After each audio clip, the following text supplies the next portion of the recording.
des conférences, et aussi avec du coaching individuel ou du coaching de groupe. Et on a aussi un outil qui s'appelle l'inventaire du mieux-être.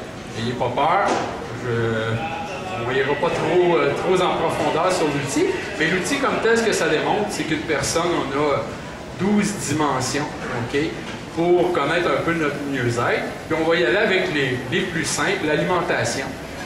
Ce que je veux qu'on retienne, c'est que nos 12 dimensions, ils se rejoignent ici au milieu. C'est quoi le but de ce dessin-là? C'est de démontrer que chacune des dimensions vient influencer les autres.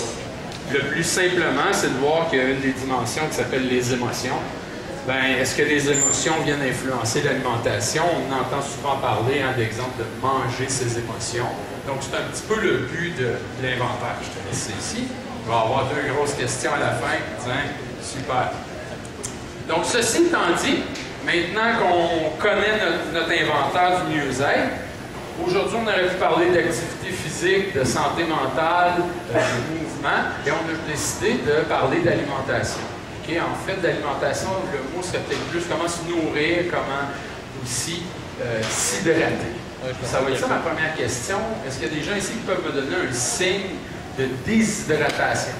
Des signes, selon vous, que vous n'êtes pas bien hydraté pendant votre journée de travail?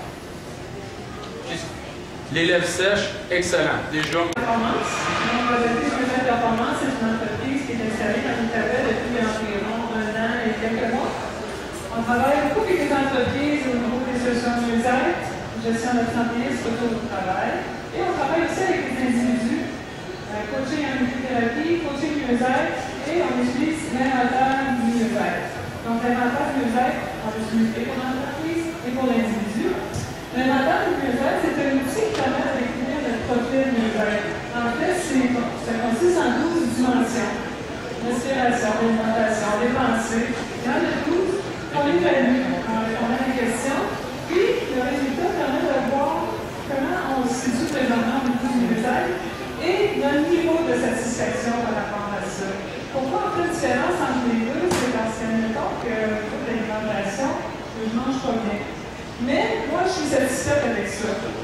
Donc, en fin de compte, je n'ai pas rien à changer, je suis satisfaite. En fait, ce qu'on cherche, c'est un niveau de satisfaction réglé. Ça nous permet également d'identifier les problèmes de notre vie et on va mener à apporter des changements. Mais ainsi, nous, on peut le supporter dans notre démarche sérieux.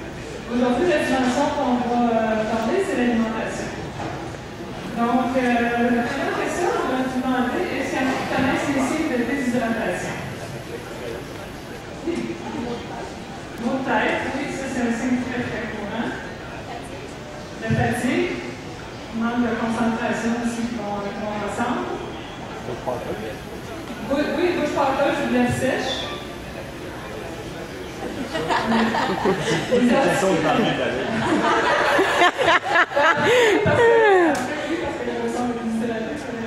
Les articulations raides, ça fait penser mieux. Les articulations raides, on sent avec les. Pardon? Mais en fait, le premier signe de déshydratation, c'est la soif. Quand on a soif, ça veut dire qu'on est déjà déshydraté. Donc, c'est important vraiment de boire continuellement durant notre journée. Si on veut commencer la journée avec 1 ou 2 verres d'eau, on donne déjà une chance à notre corps. Dans la journée, je sais que c'est pas toujours facile parce qu'on a des clients à servir, on répond aux gens, on est tous occupés. Si on peut se donner une petite bouteille d'eau cachée quelque part, on prend une gorgée ou 2, cachée ou peu importe. Le plus possible, s'hydrater, c'est vraiment important, comme vous dites, pour la fatigue, puis finalement, notre rendement va juste en être meilleur. Maintenant, je voudrais poser une petite question.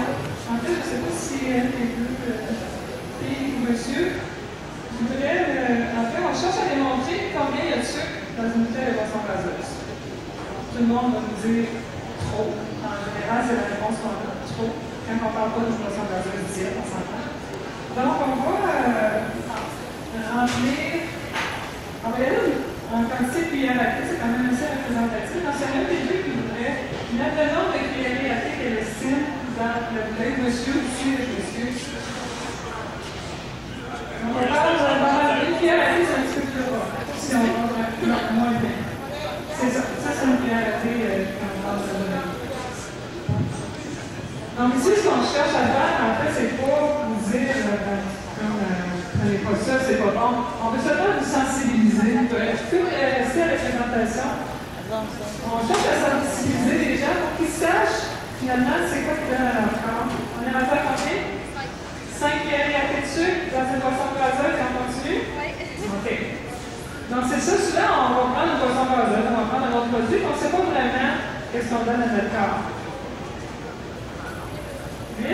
Donc 8 cuillerées à thé dans une boisson gazeuse et on va terminer. 10. Donc 10 cuillerées à thé, ça s'en donne par du bon sens. Est-ce que c'est unanime? Plus ou moins? Monsieur a parlé à certains ici. On doute? Plus? Quasiment deux?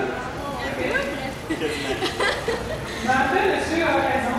C'est 17 cuillerées à thé à sucre dans une bouteille de boisson gazeuse.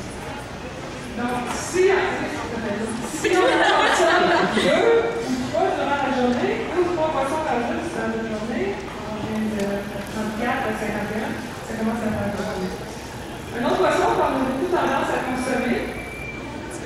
Par contre, tu dis ça, mais c'est nocif, pas nocif? Si c'est nocif, ça va dépendre de ce qu'on consomme d'autre dans la journée. C'est vrai qu'on a besoin de beaucoup de sucre, notre corps a besoin de beaucoup de sucre, mais il y a différentes sortes de sucre. On a du sucre dans les pâtes, dans les céréales, du sucre dans les fruits. On va essayer d'aller chercher des idées. Un autre type de boisson gazeuse que les gens sont beaucoup portés à consommer avec la publicité, ce sont les boissons énergisantes. Il y en a plusieurs qui vont les consommer. Dans une boisson énergisante, en fait, il y a 2 fois la quantité d'un petit café. OK? Bon, je ne sais pas si c'est que ça. Le café, c'est insistant. À ça, on ajoute une très bonne quantité de sucre qui fait, finalement, un café assez fort. Donc, si on prend 1 ou 2 morceaux dans cette journée, je pense que peu importe la masse, c'est vraiment important, on va chercher une bonne dose d'activant et d'énergie qui peut être discutable. En fait, ce qui arrive, c'est qu'on va aussi s'habituer à ça parce que c'est l'énergie rapide. On va le consommer, ça me donne un boost. Puis souvent, c'est ce que les gens vont dire. Mais moi, j'en prends, ça me donne un boost tellement